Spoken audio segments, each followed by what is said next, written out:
Assalamualaikum warahmatullahi wabarakatuh. Perkenalkan, nama saya Mayang Bella Gustina dari Prodi Pendidikan Matematika Universitas Alma-Ata Yogyakarta. Hari ini kita akan membahas tentang bentuk tes objektif. Di sini ada 4 poin. Yang pertama, pengertian bentuk tes objektif. Yang kedua, kelebihan bentuk tes objektif. Yang ketiga, kelemahan bentuk tes objektif. Dan yang keempat, format kisi-kisi evaluasi bentuk tes objektif. Yang pertama, kita akan membahas tentang pengertian bentuk tes objektif.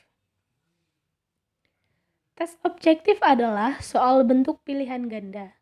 Soal bentuk pilihan ganda merupakan soal yang telah disediakan pilihan jawabannya. Tes objektif disebut juga sebagai tes jawaban singkat. Selanjutnya, pengertian menurut para ahli. Yang pertama, Ari Kuntoro menuturkan bahwa dalam penggunaan tes objektif ini, jumlah soal yang diajukan jauh lebih banyak daripada tes isai.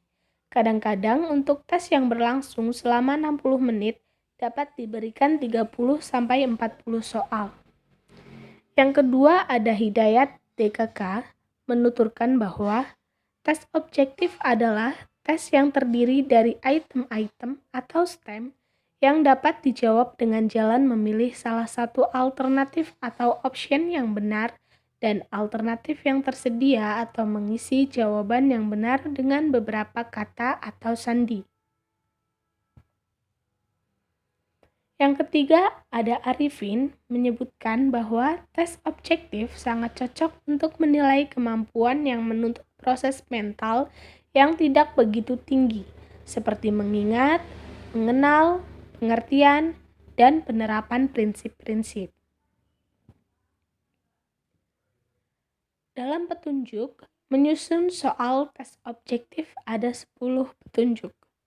Yang pertama, harus mengacu pada kompetensi dasar dan indikator soal. Yang kedua, memberikan petunjuk mengerjakan dengan jelas. Yang ketiga, jangan memasukkan materi soal yang tidak relevan dengan apa yang sudah dipelajari peserta didik. Yang keempat, pernyataan pada soal seharusnya merumuskan persoalan yang jelas dan berarti. Yang kelima, pernyataan dan pilihan hendaknya merupakan kesatuan kalimat yang tidak terputus. Yang keenam, alternatif jawaban harus berfungsi, homogen, dan logis. Yang ketujuh, panjang pilihan pada suatu soal hendaknya lebih pendek daripada itemnya. Yang kedelapan, usahakan agar pernyataan dan pilihan tidak mudah diasosiasikan.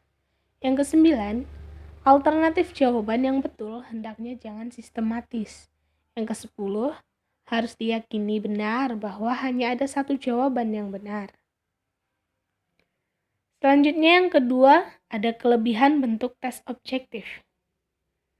Kelebihan bentuk tes objektif ada 4 poin. Yang pertama, mengandung banyak segi positif, lebih representatif, dan objektif. Yang kedua, pemeriksaan lebih cepat dan mudah. Yang ketiga, pemeriksaan dapat diserahkan kepada orang lain. Yang keempat, tidak memiliki unsur subjektivitas dalam proses pemeriksaan. Yang ketiga, ada kelemahan bentuk tes objektif. Kelemahan bentuk tes objektif juga memiliki 4 poin. Yang pertama, membutuhkan persiapan penyusunan soal yang sulit. Yang kedua, soalnya cenderung mengungkapkan ingatan dan sukar mengukur proses mental. Yang ketiga, banyak kesempatan untuk main untung-untungan. Yang kelima, kerjasama antar siswa dalam mengerjakan tes lebih terbuka.